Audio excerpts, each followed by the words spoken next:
welcome. I am Becky Brackey, Chair of the Luther Center Board. The Luther Center was the dream of former Bishop Mark Herbener. It is an independent, ecumenical, nonprofit organization which exists to foster and promote an understanding in our day of the historical, cultural, theological, and educational relevance of Martin Luther and the 16th century Reformation. Each year, topics of importance or historic relevance have been addressed. You will find a list of our previous lectures in your program. We also invite you to consider a donation to the Luther Center. More details of that are in your program.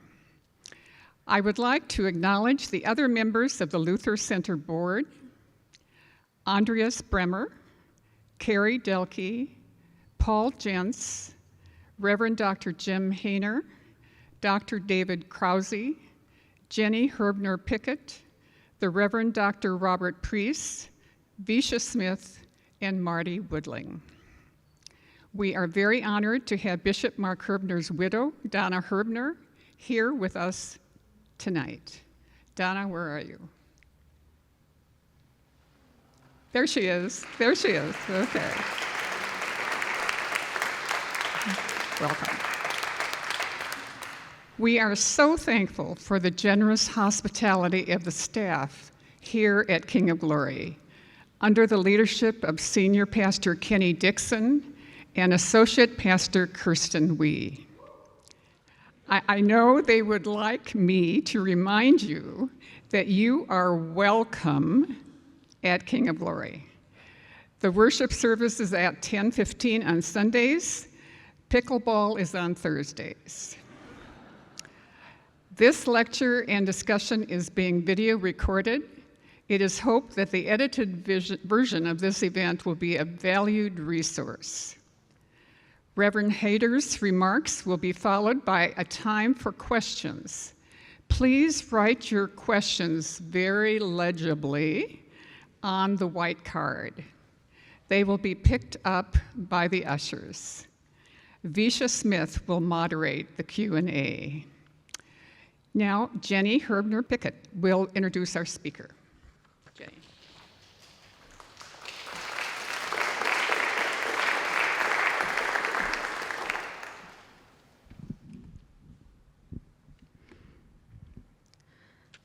Reverend Khader and El-Yateem, born and raised in Beit Jala in Bethlehem, Palestine, is a Palestinian American community organizer and Lutheran pastor.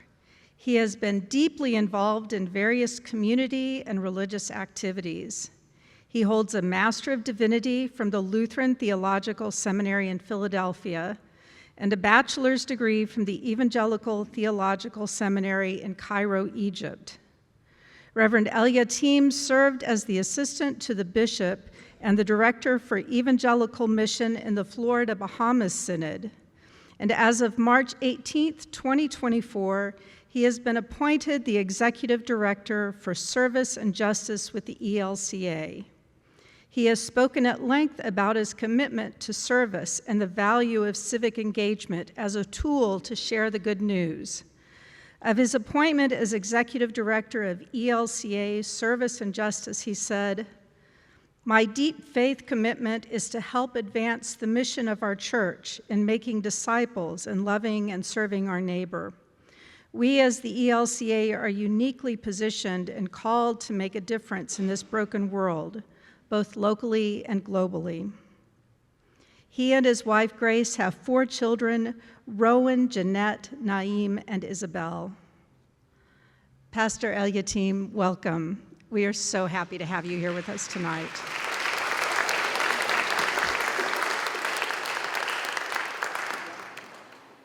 It's a big honor and a big joy to be with you this evening, and thank you so much for the organizers for this wonderful invitation. I am deeply grateful for you creating the space for this important and timely conversation as we speak about a situation that might seem way far away, but it's deeply connected to us as the one body of Christ. Again, my name is Khader El-Yateem. I serve as the Executive Director of the Service and Justice Home Area in the Evangelical Lutheran Church in America. And people will tell me, well, what is that? And you are right, and I'm going to tell you very quickly. In my home area, there are 5 major ministries of the church that we do on your behalf, and this is how we spend your faithful mission support to do ministry, both locally and globally. So in my home area, we have the Global Mission, we have the World Hunger, we have the Lutheran Disaster Response, we have ministry with diverse communities and cultures, and we oversee all the church relationships with all the great organizations who are doing wonderful ministry here at home and around the world. It's a lot of work, I know, but it is a wonderful work because we can bring transformation and impact people's life with the message of the gospel and through the wonderful services that we do. I was born and raised in Bethlehem, not Pennsylvania, the real Bethlehem.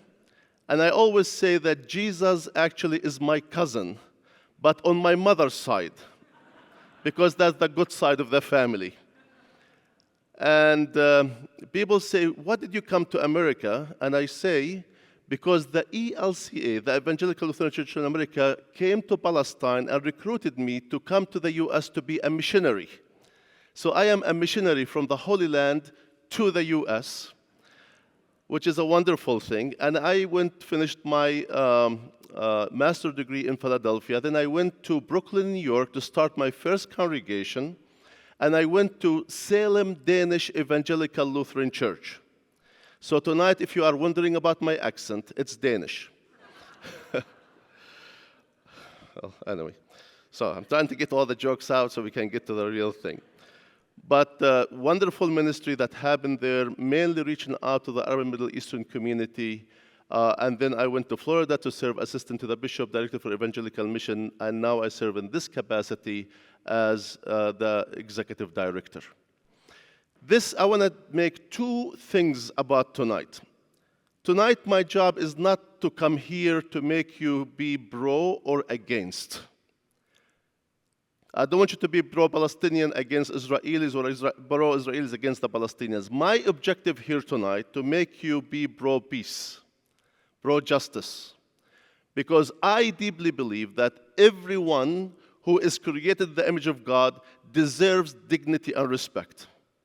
So the first thing I want you to know that my visit here is to help you understand your calling as a disciple of Jesus, how you can be active in the world today through your ministry in the service and justice so you can bring peace to God's creation no matter where they are or who they are.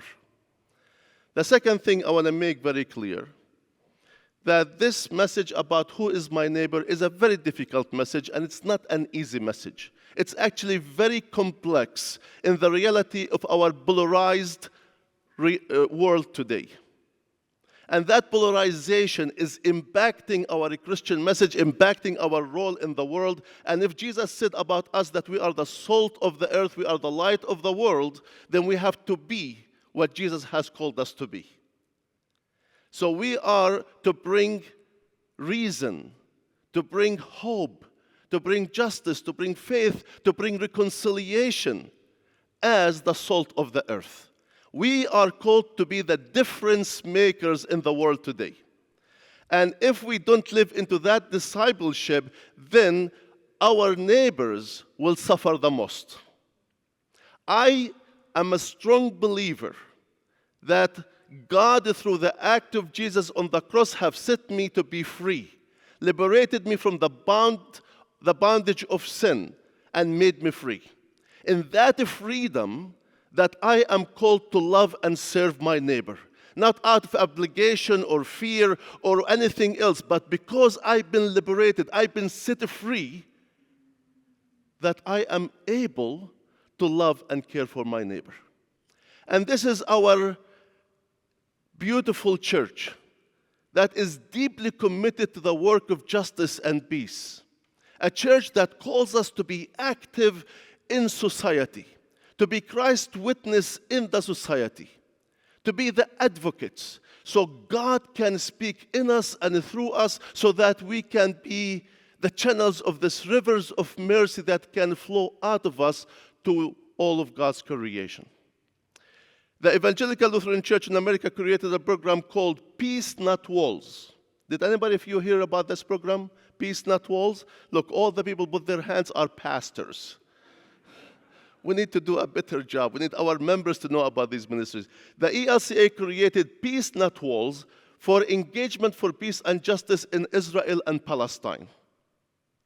We have failed miserably because the wall has been built and the apartheid system is being implemented. And we said, what do we do now? We can't call ourselves anymore Peace Not Walls. So we gathered a group of great committed theologians and advocates.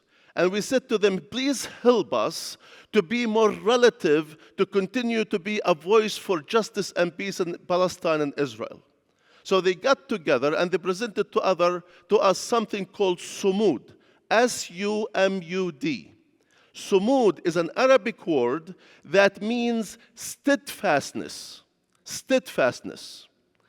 which now became to be defined by Palestinian liberation theologians as resistance through existence. Resistance through existence. So the ELCA Church Council adopted this new engagement for justice in Palestine and Israel through the Sumud work, so we can continue to be present as advocates to help facilitate a conversation for peace. And it's our way to accompany the Evangelical Lutheran Church in Jordan and the Holy Land, which is a very small, tiny Lutheran church, but a church that is doing an amazing job, calling for dialogue, reconciliation, peace, providing health services to the Palestinian people, education. But that little church is taking their calling so seriously that they are the light of a Christ in the darkness of that deep, complex political struggle. So today and tonight, I'm going to show you a 4-minute video to explain to you the Sumud, which is the ELCA engagement for justice in Palestine and Israel.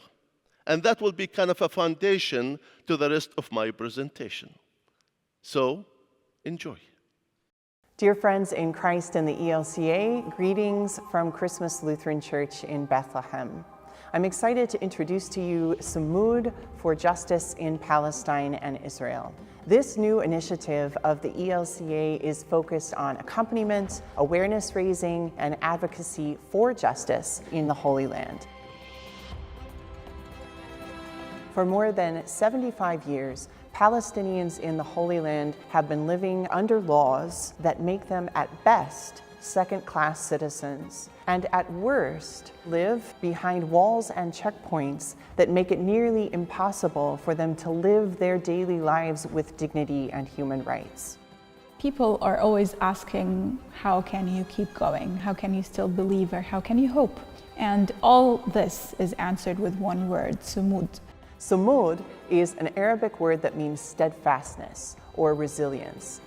And so Sumud is the new name that the ELCA has chosen for this initiative because we recognize that we as a U.S. Lutheran Church have been invited and called by God to strengthen the Sumud of the people and communities most affected by the realities of the occupation in the Holy Land, our Palestinian partners. During this difficult time, whenever I visit a home, they say, Pastor, we don't want to hear about Jesus anymore. It is time to see Jesus acting in our lives. God has revealed himself through friends who supported us in the midst of our misery. The ELCA have a long history of engagement in this region through our accompaniment of the Evangelical Lutheran Church in Jordan and the Holy Land, a Palestinian Lutheran church. This church does so much in this challenged community to create the conditions for Sumud. This church has ministries that offer vital services to the entire community in education, in healthcare, in gender and environmental justice, and more. The ELCA has been involved in that work of this church as a supporter for many years, in accompaniment through missionaries, through the Young Adults in Global Mission program, and through other Holy Land trips that invite ELCA members to come and see and then to go and tell. Samud for Justice in Palestine and Israel believes that before we can talk about peace, we have to talk about justice. In order for the conditions for peace to exist, the foundation needs to be an end to the occupation and a life in which all Palestinians and Israelis have the same access to freedom to live with dignity and with human rights in the land they call home. Man shall not live by bread alone. What comes from the mouth of God is what gives meaning, what gives a calling. As people of this land, this will help us endure, persist. To me, this is the principle of Samud. We invite you to join the ELCA Samud initiative. You can find Samud on the ELCA website, on Facebook and Instagram to get connected and to stay informed. You can ask your bishop if there is a network in your synod already working for justice in Palestine and Israel. And if not, maybe the Holy Spirit is calling you to help start one. And you can pray. Pray for all of the people of the Holy Land.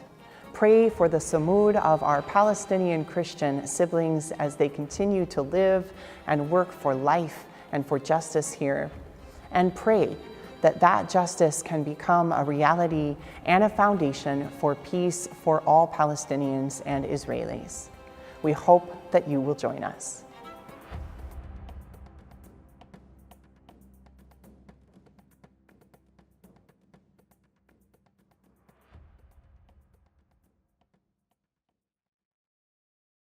So it's really important just to point a couple of things in this video that Pastor Megan Ailabuni, the one who moderated this video, now she is the bishop of the Rocky Mountain Synod. And she was our missionary in Jerusalem for a few years with her husband, Pastor Gabby. Then they called her, they said, we would like to nominate you to be the bishop, and she won the elections, and we are grateful for her leadership. Also, in the video, you saw that young female pastor, and she is the first woman to be ordained in the Evangelical Lutheran Church in Jordan and the Holy Land, Sally Azar. So we give thanks to God for the powerful ministry and the witness to the gospel in the complex political situation there. This young lawyer comes to Jesus, and he asks the question in Mark 12, who is my neighbor? And we hear this, love the Lord your God with all your heart, with all your soul, and with all your mind, and with all your strength. The second is this, love your neighbor as yourself. There is no commandment greater than these. Today I stand before you to speak not just as a Palestinian, but as a voice for justice, dignity, and hope. And I stand before you tonight, and my heart is heavy as I continue to see the atrocities and the killing of innocent people. Yet it is also filled with unwavering belief that peace is possible and that justice must be our guiding principle. It's important to understand that the essence of peace, not merely the absence of war. It is the presence of justice, dignity, and a human flourishing in every community. As people of faith, we believe that everyone is created in the image of God, deserving of respect and equality. And this belief moves us for three things. As a Christian community, to be a disturbing presence in the world today, speaking truth when others cry, peace, peace, and there is no peace. As a Christian community, to be a reconciling presence in the world today, creating two bonds among different peoples near and far. And the third thing, a serving presence, holding power accountable and standing with the vulnerable and the oppressed. That accountability is extremely important. And as people of faith, we are called to hold our governments accountable about their actions and what they are doing in our name, in our behalf, and with our tax money. It is important that we don't welcome people in our Congress or United Nations, those war criminals, as heroes and applaud them for their acts of violence. The Israeli-Palestinian conflict is often portrayed as a distant issue, something abstract that exists far away from our daily lives. But let us remember that behind the headlines and political narratives are real people, families, children, communities who are deeply affected by this struggle. Their hopes and dreams, their pain and suffering are not merely statistics. They are the cries of our brothers and sisters yearning for justice. Sometimes we just speak about people, 16,000 children got killed in Gaza, or 40,000 people got killed in Gaza, or over 100,000 people lost their limbs or injured or orphaned. The mass destructions of homes and hospitals and schools, they are not statistics. They are real people with real stories, with real hopes and dreams. As a Christian, I draw strength from my faith. The call for justice is not just a political stance, it is a spiritual imperative. That's what moves us, that's what makes us who we are as a faith community in the world. We are the difference makers. We are the ones who are called to go and stand on the side of the most vulnerable among us. In the scripture, we find a profound message in the book of Amos. Let justice roll down like waters, the righteousness like an ever-flowing stream. This is a call to action, a reminder that we are all created in the image of God, deserving of dignity and respect. And this is an important point here, because the political leaders, they always find a way to justify their crimes. And start by something very simple. And that is namely by dehumanizing the other. And the moment we achieve that dehumanization, we are justifying their slaughter and their killing. When October 7 happened, and I know all of you have October 7 on your hearts and minds. As a Palestinian standing before you today, I tell you what happened October 7 was wrong. But it does not deserve the killing of 16,000 children and the destruction of a whole country. It should be punishable by law. That's why we have laws, that's why we have the United Nations. And the other thing I want you to know, what happened October 7 was not the start of the story, or it is not the story. The story is the Israeli occupation of Palestine, which is the source of all unrest and the atrocities that are happening today. Yes, October 7 was a hard day in the life of the community of Israel. And I think we are all called to condemn anyone who kills civilians. I don't care who is that, Christian, Muslim, Jew, Palestinian or Israeli. Killing of civilians is morally wrong. But we should not allow political leaders to take these things to convince us that killing the other and dehumanizing them is the solution to achieve justice and peace, to have security and stability. What we are seeing, the whole region is on fire because we are not going back to the dialogue table. We are not going to the negotiating table. We are referring to power and war and killing as a solution to achieve peace. That will not happen. It did not happen in Vietnam. It did not happen in Iraq. It did not happen anywhere else in the world that you achieve peace through war. And it's not going to happen in Palestine and Israel unless we name the thing for what it is. And that is namely the occupation. ending the occupation, ending the dehumanization of the Palestinian people, allowing them to live with dignity and peace, and then only Israel will have peace and security. Both of them are interconnected. The one cannot have the peace when the other is going to sleep under constant bombing. An Israeli soldier that I invited him to come to my church in Brooklyn to speak, and he now is part of these group of Israeli soldiers who refused to serve in the Israeli army in the occupied territories.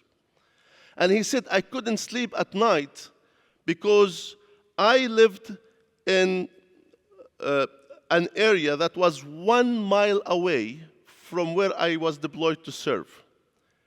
I will go to that area away, 1 mile away from my house, and he was a tank driver. I can shell houses, I can drive over cars, I can destroy property, I can do whatever I want.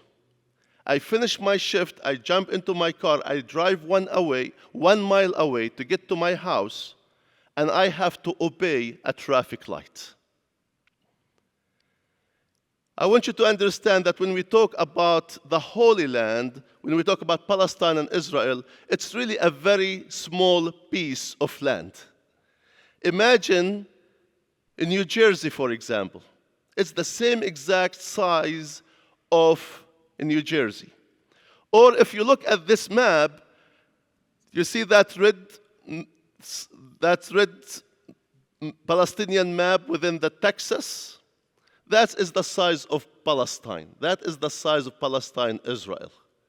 So if you look at Texas, that's where Palestine is. Relatively to, that's what we are talking about, right there.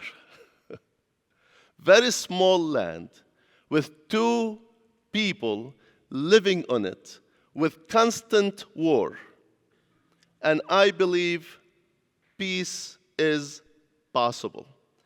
I also want you to see another picture just to show you the land of Palestine from the 1947 when we have the first war in 1948. The green was Palestine before the establishment of the State of Israel.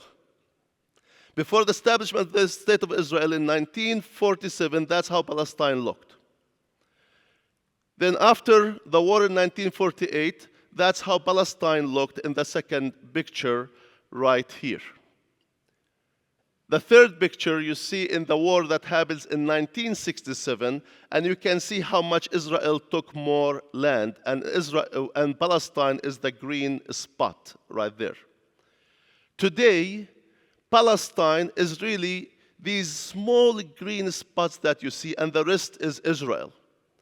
So the wall that Israel built, the apartheid wall, it really was for the purpose of taking more Palestinian lands.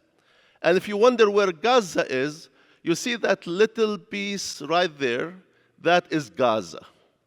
That's what we are talking about, where 2.2 million people live, 2 million people have been displaced so many times, and where Israel has dropped so many bombs. That is what we're talking about. So we, as people of faith, must confront the realities faced by Palestinians. The disposition of land, the restrictions on movement, the violence that disturbs lives and shatters families. These injustices cannot be ignored. It is our moral obligation to stand against oppression, to advocate for those who have been marginalized, and to uplift the voice that have been silenced. Today, we are not talking only about Gaza, we are talking also about the West Bank, where there is deep, subtler violence is being carried daily against the Palestinian families. My sisters who live in Bethlehem, they live in fear constantly every single day because of the subtler violence. And unfortunately, when the settlers come to attack Palestinian families, attack their farms, attack their farmland, attack their homes, they come under the cover and protection of the Israeli army. And that's what calls us an invite us into a deep conversation as people living here in America. And you will tell me why, and I'm going to tell you why. Because the United States has managed to give Israel a political cover, a diplomatic cover, that Israel cannot be held accountable for their violations of the international human laws that they are doing every day. America provides Israel with unconditional amount or usage of weapons. Your tax money supports this genocide in Palestine today. My own tax money is being used to kill my own family in the land of Palestine.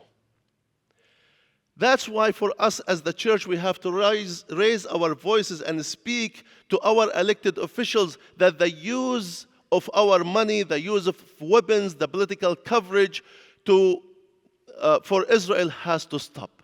We need to hold our government and the government of Israel accountable for the atrocities that the occupation continued to carry against the Palestinian people. And trust me, when I lived in Palestine, I have seen that firsthand. And it's very difficult reality.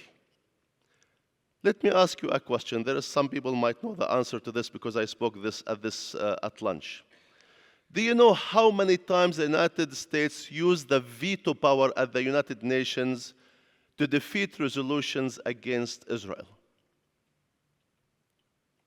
Anybody can take a guess? At the end of 2023, 40 times the United States used the power of veto at the United Nations to defeat resolutions to hold Israel accountable. 2 weeks ago, 140 countries voted demanding Israel to cease fire, to allow humanitarian aid into Gaza, to demand that the United States stop giving weapons to be used against the Palestinian people. 140 countries voted in favor of that resolution. Guess who voted against it? Who? The United States and Israel, of course, and every single country that heavily depends on aid from the US. So there was 14 countries that voted against it. The US, Israel, and other 12 countries that heavily depend on US aid. So they have to vote against it. So what we are saying, if this country, if we are serious about ceasefire, peace, and two-state solutions, which I support, then we need to stand firm and hold Israel accountable to its action and end the Israeli occupation of Palestine. That's how we can achieve peace. The path to justice, brothers and sisters, siblings in Christ, is not easy, but it is essential. We must reject the narrative of division and instead embrace the power of reconciliation. Dialogue is crucial. We must engage with one another, not as enemies, but as partners in a shared humanity. We can build bridges instead of walls, fostering understanding rather than fear. I believe it is possible, and we need to do it. We are called to be peacemakers in Matthew 5:9. We are reminded, blessed are the peacemakers, for they shall be called the children of God. This is a challenge to all of us, to seek out peace and justice, to advocate for those who suffer, and to work tirelessly toward a future where both Palestinians and Israelis can coexist in dignity and in mutual respect. Today, I urge you to join me in this pursuit. And I thank you for coming out on such a night, facing all this traffic to get here. Let us advocate for the rights of Palestinians, not out of animosity towards any group, but out of commitment to justice for all. Let us call upon our leaders to seek political solutions that recognize the rights of Palestinians and the security of the Israelis alike. Let us stand together as a community of faith, working hand in hand to promote peace. This is our responsibility. I want to share a story with you. When I was 19 years old, I was a student at Bethlehem Bible College in Bethlehem. And I remember one night in the winter, my father coming to my bedroom about 3 in the morning, and I was sleeping, and he woke me up, said, "Son, wake up, do not be afraid." I woke up, and all what I saw, these men rushed me, grabbed me out of my bed, put me on the floor, tied my hands behind my back, and put a bag on my head. I didn't know what's happening. I was screaming, crying, and all what I can hear is my father's voice saying, "Son, don't be afraid, I will be with you." I was shoved into an army jeep, and I was taken to prison. In prison, I was there for 56 days in solitary confinement. I was tortured every day. I was beaten every day, interrogated every day. For a whole 56 days, I was not allowed to take a shower, wash my face, or change my clothes. I was in an Israeli prison. I was never told why I was arrested. And every day I was beaten up to confess what I did. And I made a decision to myself, I'm not going to confess to something that I didn't do. I was in college studying and preparing to become a pastor. By the way, this is not something strange. Living as a Palestinian under the occupation, you can be arrested anytime. And a lot of people got arrested, family members, friends. The first time my lawyer was allowed to come to see me, it was after 36 days I was in prison. And the only thing that my mother can think of to send with my lawyer was a change of clothes and my Bible. That's the only thing my mother thought of sending. After I met with the lawyer for about 5 minutes, they came and they grabbed me. So I grabbed the bag, and one of the Israeli army leaders, he said, "What's in the bag?" I said, "Change of clothes and my Bible." He said, "You are not allowed to take it. You are still in interrogation. And the moment you confess to something, we'll give it to you." And I said, "No, you can take the clothes, just give me my Bible." So here I am, standing there as a young man, arguing with an Israeli commander about releasing my Bible so I can take it back to my solitary confinement, to my cell. My cell was a very small room, and I'm a very big man, as you can see. And it was very difficult for 56 days to be tortured and be locked in that room. While we are arguing about the Bible, another soldier comes and interrupts, and he said, "Give me the bag." He took the bag, and he took me from the arm and pulled me to put me back into my cell. On the way to the cell, he was questioning me, and he said, "Is that a Bible or a Quran?" I said, "It's a Christian Bible." And he said, "Are you Christian?" I said, "Yes, I am a Christian." I said, "What are you doing here?" I said, "I don't know. You tell me. You arrested me. I don't know why I'm here." So he took me and put me back in the cell. And after that, day after day, he will come and talk to me.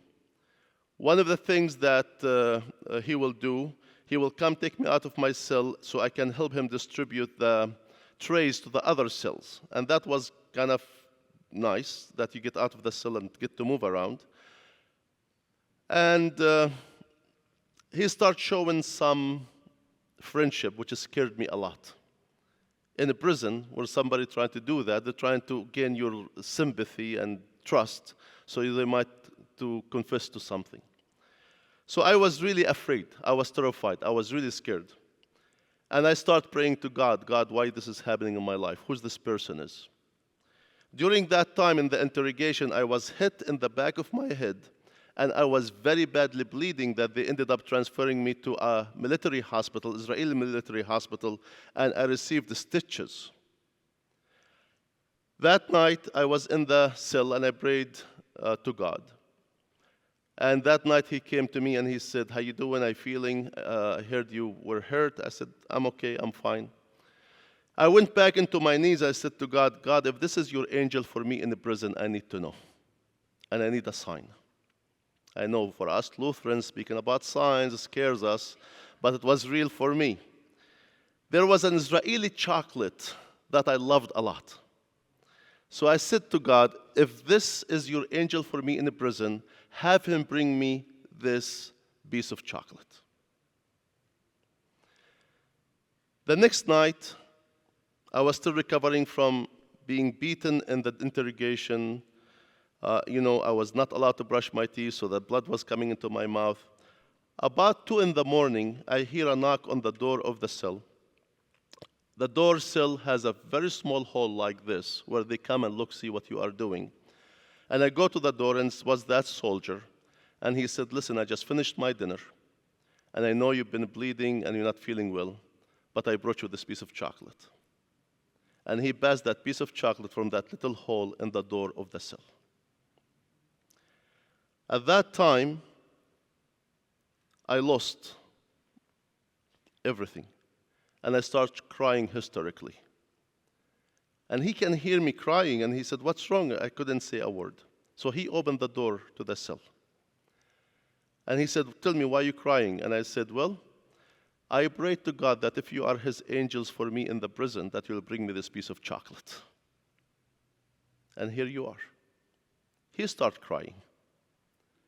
You have a prisoner, you have soldiers standing there in a prison. And I understood 2 things. One, God was freeing me from my own identity, and God was preparing his heart for something great.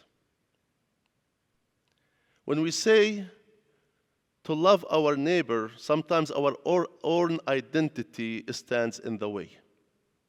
Because the fact is, I grew all my life hating somebody like him. I grew all my life fearing somebody like him.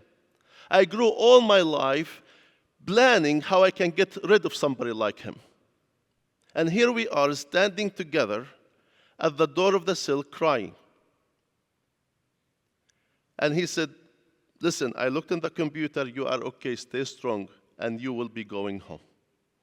He was taking a risk to say that to me. And he closed the door, he went. I went down on my knees thanking God, and day after day, he will come and check on me. After 56 days, I was released from prison.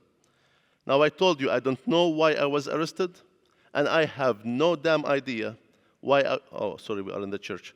And I have no idea why I was released. Until this day, I don't know why I was arrested. The president of my college, Mr. Bshara Awad, he went to a Messianic Jew, was invited to speak about one of his students who was in prison. So he was there sharing my story and how one of his students was arrested and how God worked in his life while in prison and how he met this soldier.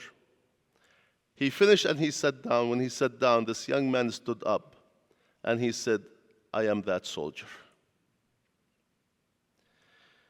So Bshara went, hugged him, thanked him for caring for me in prison, and he said, "Would you like to go meet him?" And he said, "Yes." And he put him in his car and brought him into the Bethlehem area. Now, for an Israeli soldier, that is very risky, very dangerous. But he wanted to come and see me. So he came to my house, and we welcomed him. And, I saw him, I was having strong mixed emotions about what do I do, and we hugged. And it was an amazing moment. My mother will always say that she has 2 sons, but her favorite is Shmolik, the Israeli soldier. I know. But that is a powerful story in my own personal life that I got to experience in the Israeli prison. God was present and God was active in the prisons. And I believe God is able to do reconciliation And God is able to do miracles even among historical enemies. And I believe that our role as faith community is to create the space at the table where enemies can come speak to each other with dignity and respect. And I believe that God will do the miracle like God did the miracle between me and Ishmael. I was in prison when I was 19. I am 56. I'll be turning 57 in a few days, October 20th. And from that time to this time, him and I, we are very close friends. We talk all the time. Can enemies become friends? Yes. Can enemies reconcile? Yes. But that can be done through the power of God and through the power of us as faith community holding our elected officials and governments accountable. We cannot continue to allow our country to be double standard, allowing Israel to do whatever they want and give them all the political coverage and the weapon and the money, and while we are not caring for the Palestinians.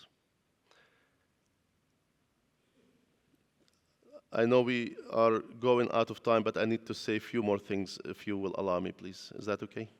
Okay. I just want to say a few things that are extremely important. Christian Zionists in this country or around the world don't recognize my Christianity. And what's happening today, that Christian Zionists and other people are weaponizing the Bible, weaponizing the prophecies to justify the war and the killing. They are justifying genocide. So my calling to all of you is that in order for us to stop this weaponization of the Bible for the justification of killing innocent people, we need to raise our voices. And we do that through the accompaniment of our siblings in Christ in the Lutheran Church in Palestine, who are fighting these weaponization of Bible verses and prophecies to justify their own killing. The Bible is much honorable than justifying genocide or apartheid or ethnic cleansing. And it is our responsibility to create that sound theology that calls for respecting all people created in the image of God so they can live in dignity. One of the things that I love dearly is the fifth vow of our baptismal vows. You know, there is 5 baptismal vows, right? Yeah. You know, the fifth one is strive for justice and peace in all the earth. We committed to this in our baptism. This is not something that it's luxury. This is part of our baptismal vows, part of who we are as the new creation of God. It's part of what we are created to do, to strive for peace and justice in the world, in all the earth, to make sure that we are bringing hope and healing to a broken world, not contributing to the hurt and the division of the world. The other thing I want to say, our siblings in Christ in the Christian church in Palestine are saying to us, churches in the north, in the global north, stop being silent. Silence is complicity in what's happening. They are asking us to be the voice of the voiceless, yet better is to give voice to the voiceless. Tonight you have given me a voice to speak to you about what matters to the Palestinian people. But the church in Palestine saying to the global north, wake up, break the silence, raise your voice. Otherwise you are complicit in the war and the crimes that is being committed against the Palestinian people. We are being complicit in this if we don't speak truth to power. We are being complicit to this if we don't write to our elected officials to say, don't use my tax money for genocide. We are complicit in this if we don't tell our elected official, I want you to stop the killing of innocent people and stop using internationally illegal weapons to kill people in Gaza. Complicity is very dangerous when we stay silent. You might ask me, what can I do? The first thing I want to say that we are getting tired from prayers and statements. We appreciate them. They are nice, they are beautiful. But as Pope Francis say, pray for the poor, then go and feed them. Pray for peace, then go and do something for it. Work for justice. If you want peace, then work for justice. So the first thing, we want you to know that we are getting tired of prayers and statements. And I see all these statements. People sit and try to wordsmith every single word because they don't want to be accused they are anti-Semite or they are doing this. No. The work of justice requires us to take risk. The work of justice will make us look at the cross, not at the gospel of glory. Jesus, when he came to redeem us, he did not look for glory, he looked for the cross. And we know that discipleship has a cost. And I believe that for us as children of God, redeemed by Christ, we need to respond and show mercy to our neighbor. So write to your senator, to your congressman, organize a trip, a visit, and go visit with them and tell them where you stand. Demand ceasefire, demand the humanitarian aid to flow into Gaza, demand stop giving weapons to Israel without any conditions, demand that your tax money will not be used against killing civilians, demand what it matters for you as a Christian, as a Lutheran, as a believer, as a disciple of Jesus. And I want to say a proclamation right here in front of you for all of you. As an Arab, Palestinian, Christian, Lutheran pastor, I demand the release of the Israeli hostages. Because I cannot be faithful and advocate for peace for the Palestinians if we don't be faithful and advocate for safety and security for the Israelis. Because if we're going to have a true lasting peace in the area, we need to ask for peace and lasting peace for both Palestinians and Israelis. I don't believe hunger and food should be used against the Palestinian people. Therefore, I don't believe that hostages should be used as a tool against the Israelis. We need to be clear about where we stand. When I was in prison, my identity was shaken. So I can love my enemy. I can love the neighbor who looks like an enemy.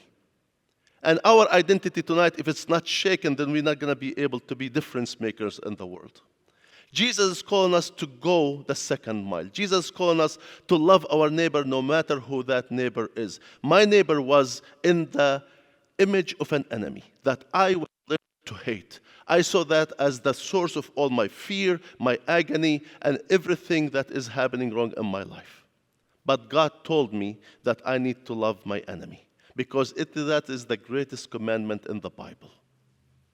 And tonight, I will end with this. Tonight, this is a tremendous opportunity for us as a faith community to be the difference makers, to say clearly and loudly, to be bold in our proclamation, to be prophetic in our proclamation, to say that no more war, no more occupation, peace and justice for the Palestinians, security for the Israelis.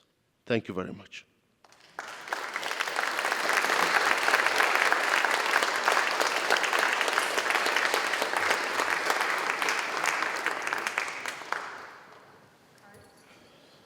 Our first question is, how is the ownership of land determined in the West Bank? That's a really interesting question. You know, let me answer this question like this. I grew up in the Greek Orthodox Church in Palestine. My home congregation this year is 560 years old. We are older. My home congregation is older than the United States.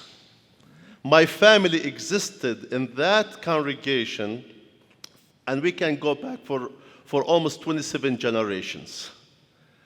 So the land historically is a Palestinian land. And one of the biggest lies that were told by the Israeli Zionist movement after the Second World War, a land without people, for people without land. How many of you heard of this before? 3 people. The Zionist movement after the Second World War, they said, a land without people for people without land. That's mean for us who existed on the land of Palestine, our identity was wiped away at that moment. Actually, the genocide of the Palestinian people started shortly after the Second World War when the Zionist movement proclaimed that Palestine is a land without people. So the ownership is historically owned by the natives, the people who are living there. As a Palestinian, I have no right on the land where I was born and I grew up. But a Russian who can come to Israel and claim that they are Jewish, they can become citizens and have full rights. I can go from Bethlehem to Jerusalem, which is about 10 minutes by car or 20 minutes by walking, without Israeli permit and permission. So the land is called the land of Palestine. And I believe and support two-state solution. And I believe both Israelis and Palestinians can live in peace and dignity in that little piece I showed you on the map that can fit a little bit inside in one piece of Texas. Thank you. Our next question, Pastor, is, does God's covenant with Abraham mean the land of Israel is still reserved for his descendants? That's a great question. Thank you for that question. We have to really be very careful about the modern state of Israel. The modern state of Israel is a Zionist settler movement. One of the newspapers I have in my office from 1947, it's actually a British newspaper, and the newspaper, the headline of it says, Jewish terrorists bomb a British police station in Jerusalem. Jewish terrorists. So the covenant with Abraham was a covenant to bring people to the land of the Holy Land, to be a light for all nations, to be the ones who will make God known to all nations. Yet they came and they have failed in the mission, and the same God who brought them to the Holy Land, the same God who took them out to exile. So I want to also make differentiation. We as Palestinians, we differentiate between the Jewish community, which we love and adore, and the Israelis, which we have a huge problem with them because of the political ideology that they bring with them. And I want you to know that the vast majority of Israelis, including Netanyahu himself, don't believe in God. So this is a Zionist settler movement, and it is not the fulfillment of God's prophecy. That's why I said weaponization of the Bible. And the fact is, majority of the religious Jewish people don't support the state of Israel. They are actually against the state of Israel. Many of them actually, they carry the Palestinian ID, not the Israeli ID. And many of them, they will show up at demonstration to demonstrate against the Israeli state because they see it's against the will of God. So I want to just say that it's so interesting for me as a Palestinian.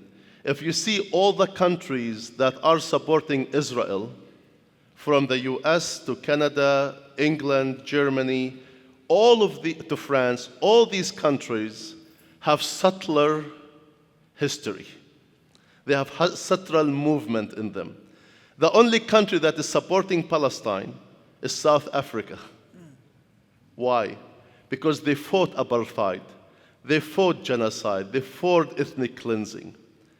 Just see the dynamics. And that's why the America, which has strong settler history, is supporting another modern settler movement called Israel. Our next Christian pastor reads, I am a Lutheran. My daughter-in-law, who grew up in Israel, is Jewish. Do you have any words I could use to begin a conversation with her about this subject? Oh, yes. Absolutely. And the first thing I will say again that Jewish people are our friends. The Jewish people are a great, amazing community. And we need to do everything in our power to build relationships with the Jewish community and to have these brave conversations about justice and peace. One of the things that broke my heart deeply after October 7th, that our interfaith relationships collapsed. All the things that we have invested in building the interfaith relationships became destroyed. We cannot be friends only at the time of peace. We need to be friends at the time of war. That's where we need to stand together. That's where we need to walk together. So we need to make sure when we have this conversation that this is not about individuals or persons. This is about human lives, about people who God loves dearly. And for me as a Palestinian, I was called to work at the largest Jewish hospital in New York. And they called me for a purpose to save the hospital from closing. It is the largest Jewish hospital in New York that serves the largest Jewish community outside of Israel. I got along with them so nicely. The rabbis loved me and I loved them. They knew I was Palestinian. I know who they are. But at the end of the day, what united us is our deep care for the patients, our deep care for humanity, and our deep care that every person is honored and living in dignity. But we cannot be dehumanizing people. And that's why having these strong conversation that rooted in justice and peace and honoring God's creation will open doors to things that you can never imagine. And I want to say, when I grew up in Palestine, my father worked and has a factory to do the olive wood carvings, the nativity scenes and the camels. If you went to the Holy Land, I'm sure you bought some of them. That's what my father did. So every Friday, the Israeli merchants will come to our house to buy the stuff from my father. My father spoke Hebrew fluently. They will come and sit and visit, but they will refuse to leave until my great-grandmother will bake her bread in the oven, and they will take her bread. And they always called her Mama. And whenever they have a wedding or a funeral, my father always went, and he took us with him. The problem is the occupation. I want to drive this point home. The problem is the occupation. But we, as Palestinians and Jews and Israelis, can live in peace together. Thank you. Our next question is, I lead an interfaith organization here in Dallas. How can we become involved with Samud movement? Great. Thank you for the question. I will encourage you to go to the elca.org/Sumud, SUMUD, and there is a lot of materials there. Sign up for the newsletter so you can get the alerts about bills or things that are happening that we want you to be active in advocating for. So I will beg you, please go to the website, get the materials there, share it with your group. And we are very intentional to say this is a program about peace and justice in Israel and Palestine. And for me as a Palestinian, I stand before you to say I want peace for both. But interfaith relationships, unfortunately, after October 7th have been very challenged. And I thank you for whoever who asked that question. For you, I hope you can reignite and restart these groups, because it has been very difficult for us to get back together. And I hope that you will have the power to do that. Our next question is, Could we have the maps again to get pictures? The maps? Well, the picture can show you how the historical Palestine has disappeared over time from 1947 to present time due to the Israeli occupation. Our pastor, Mitri Rahib, he described it as a Swiss cheese, because now the Palestine is one town here, one village here, one village here, one village here, and Israel controls the highways and byways, and they have checkpoints. So for me to go from Bethlehem to Jerusalem, I have to go through a checkpoint. In order to go through the checkpoint, I need to have a permit from the Israeli army. And they have to assign for you which checkpoint you can go from and come back, and from what time to what time. If that is not apartheid, I don't know what it is. And the next, you want to see the next one about Texas? We can show you. Here you go. This is Texas, and there is Palestine in the red right there. Thank you so much. Our next question is, how are the Christians treated by their neighbors, the Muslims and Jews? Thank you for that question. One of the things that I was speaking to the bishop there about a week ago, and I never seen the bishop this angry before. He was really angry. I said, Bishop, what's going on? He said, we have 50 Christian families just left the country. 50. Now, in this context here, 50 families, what's the big deal? People move all the time. But in Palestine, when you are only 1%, 50 families, it's a lot. It can change the church. So the Palestinian people, they are leaving Palestine not because of the Muslims, but because of the Israeli occupation. Historically, Palestinian Christians and Muslims lived together in peace and harmony, and never been any problems between them. Yes, now there might be some problems due to the complexity of the political situation, but historically Christians and Muslims existed peacefully, even with the Jews. But what's happening now with the political situation and Netanyahu is staying in power, really what's driving the hate and the division. So the Christian community in Palestine is 1%. That is the birth of Christianity. People think that Christianity was born in Bethlehem, Pennsylvania. It's not. And Jesus, I'm sorry to disappoint you, did not have a blonde hair and blue eyes. No, he did not. Jesus looked like me. And I always say, my great-grandmother used to babysit Jesus, just to say. So. Our next question, Hamas was not always hateful and violent. What changed them?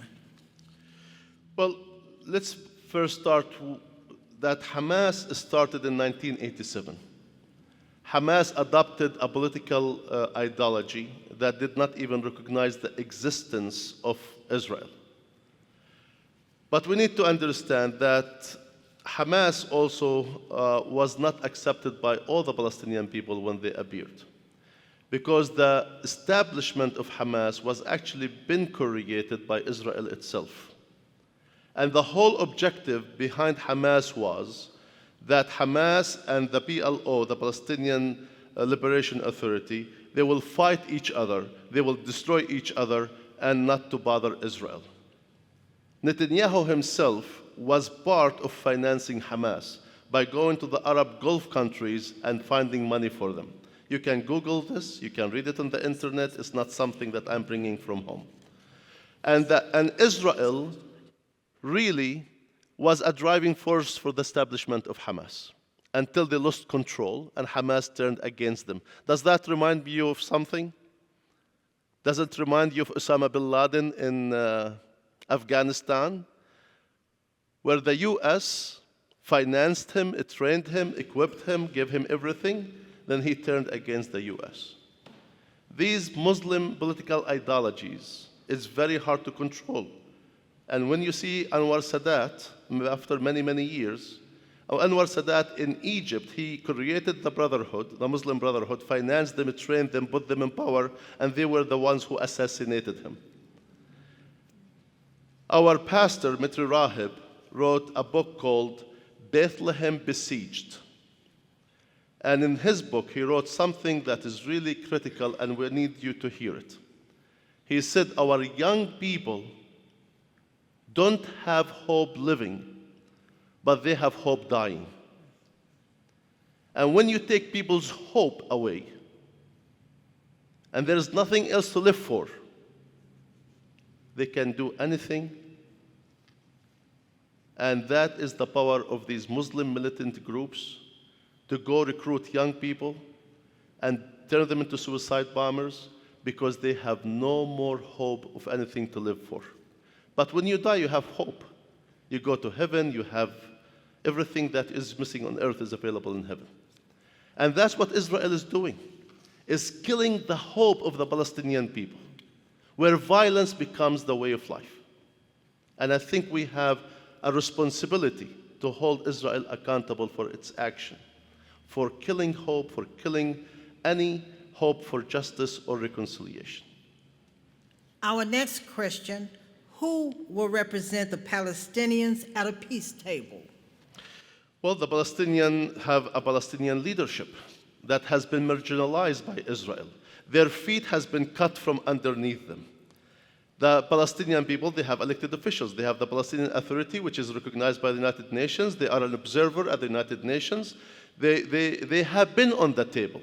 My own brother-in-law is the legal advisor for the delegation's negotiations with the Israelis. He's been around the world a few times trying to achieve these peace negotiations. Unfortunately, what he tells me, that every time they go to the table and Israel gives them a list, and they meet the list, Israel comes back with another list. So the question is the Palestinian are the real partners at the table? That's the wrong question. The real question, are the Israelis are the right partners at the table? Because Israel does not want peace, doesn't want to end the occupation. And you can see with Netanyahu in power, we will never have peace. He is danger for the Israeli people. He is danger for the Palestinian people. And I'll tell you this, the moment the war ends, Netanyahu will go to prison. Because before the war started, he was charged with corruption, with a lot of crimes, and he was going to prison. In order to stay out of prison, he has to keep the war going. That is the fact. Read the Israeli newspapers. Yeda'ot Ahranot, Jerusalem Today. They all tell you the moment the war ends, Netanyahu is going to prison. So what he's doing? Keeping the war going. And what he wants to do? Escalate. He wants to get Iran in there. Why? That will keep him in power and out of prison. And who's paying the heaviest price? The civilians. And who's paying for all this? Us. We need to keep the facts straight. What breaks my heart, I have the honor to serve on behalf of the church as running the World Hunger, both locally and globally. I go to communities in this country and see how hungry they are. I see people in this country don't have health insurance. Yet every single person in Israel have health insurance. And we give them billions and billions of dollars. I just came back from Arizona visiting with the Navajo Nation. I went to people to visit them in their homes. They don't have running water or electricity. I drove 10 miles back to the church to fill some water and take it back to the elderly woman who her truck broke and she couldn't go get water. This is in our country. People don't have running water or electricity. And we are giving billions and billions of dollars for a country that is rogue. We need to wake up. Our children, our own schools are going to school hungry. They're going to bed hungry. And we have people dying because they don't have health insurance, and we refuse to give them coverage. Yet we have enough money to spend on bombs, to drop on Gaza. Okay, I'll stop here. The next is a comment. 2 more questions? After that, Well, I'll start charging. I've got one question after the comment. The comment reads, American Friends Service Committee, which are the Quakers, has weekly calls every Friday sharing updates from Palestine and direct actions. Yeah, they have been, the Mennonites and the Quakers have been true partners for many, many years, and to the Palestinian people. They have been amazing partners. There's one organization I would like you to check out, actually 3 organizations. One is called Sabil North America, which is an amazing organization that do great work in developing theology to understand the conflict from a theological perspective. The second organization, which I want you to really know, is called Jewish Voice for Peace. If you don't trust anybody, trust the Jewish Voice for Peace. I read their website almost every single day.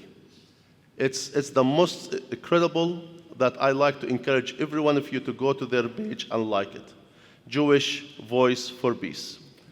The third one is called Breaking the Silence. Breaking the Silence, these are Israeli soldiers who refuse to serve in the Israeli army and trying to hold the Israeli government accountable. Breaking the Silence, Jewish Voice for Peace, Sabil, S-A-B-E-E-L, North America. Fazna is right there. Thank you. That is, and remember what I told you about my brother-in-law was the legal advisor for the delegation of Palestine at the negotiations. Now he is the president of Fazna. So he's a good guy. When I was in prison, he was my lawyer, but before I met his sister. I met his sister years after I was released from prison. Then life is funny, that my lawyer in prison that I met for 5 minutes became my brother-in-law. It was a sign from God too. Okay. Thank you. Our last question this evening is, isn't it true Christians, Jews, and Muslims lived in peace under Ottomans, not independently?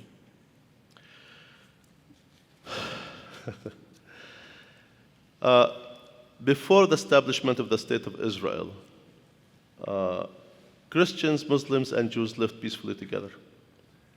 I went to a concert in Manhattan for an Iraqi singer, and he sang a song about Baghdad, and I turned around and I saw everybody's crying. 60% of the people at the concert were Iraqi Jews, and they are mourning the day that they left Baghdad to move to Israel.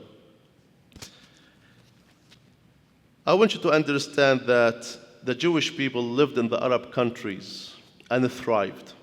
I was just in Egypt last week, and the Egyptian government just made a commitment to renovate all the synagogues in Egypt because they said the Jewish people are part of Egypt.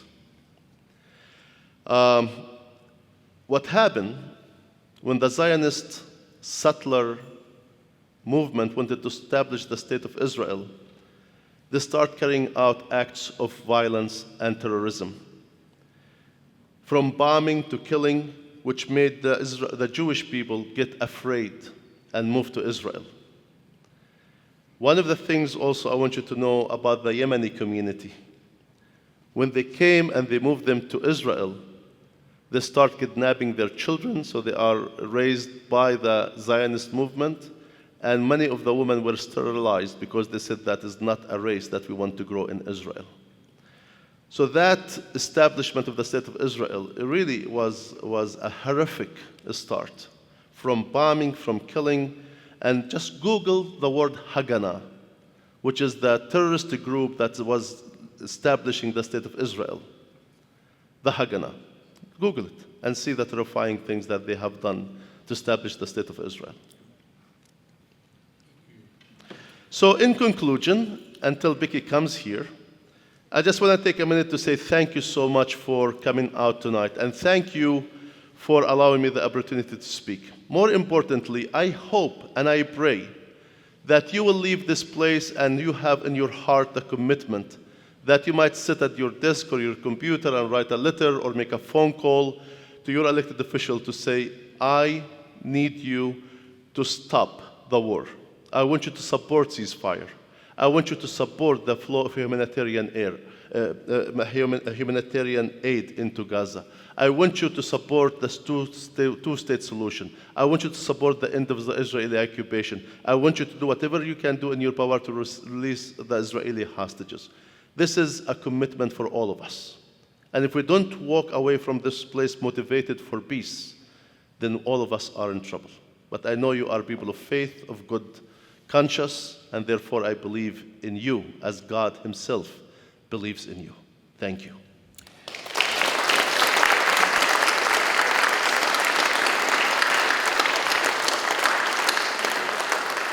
Reverend Khader, this has been an incredible evening. Thank you so much for traveling 27 hours to get to us tonight. I would remind you that there will be a video of this discussion available in the future, so access it and use it. And again, thank you for coming.